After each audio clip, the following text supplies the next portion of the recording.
Fenomeni i zbaticës është shfaqur edhe këtë vit në brigjet e Shëngjinit, ku në zonën qendrore të plazhit deti është tërhequr rreth 20 metra nga vija e zakonshme bregdetare. Si pasojë, është zbuluar një sipërfaqe e konsiderueshme rëre, ndërsa më të ekspozuara janë shfaqur edhe ambientet e lokaleve që gjatë sezonit veror ndodhen pranë vijës së ujit.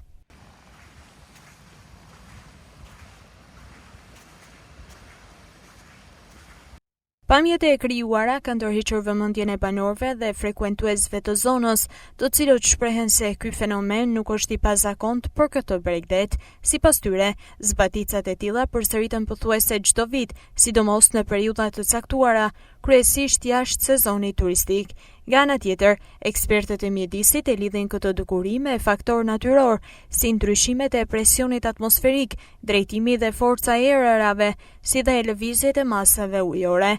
Megjithatë, zbaticat e tilla rikthejnë në vëmendje edhe ndikimin e kushteve natyrore në vijën bregdetare, një element që shpesh ndryshon formë nga një sezon në tjetrin, duke krijuar pamje të pazakonta për pushuesit, por të njohura për banorët e zonës.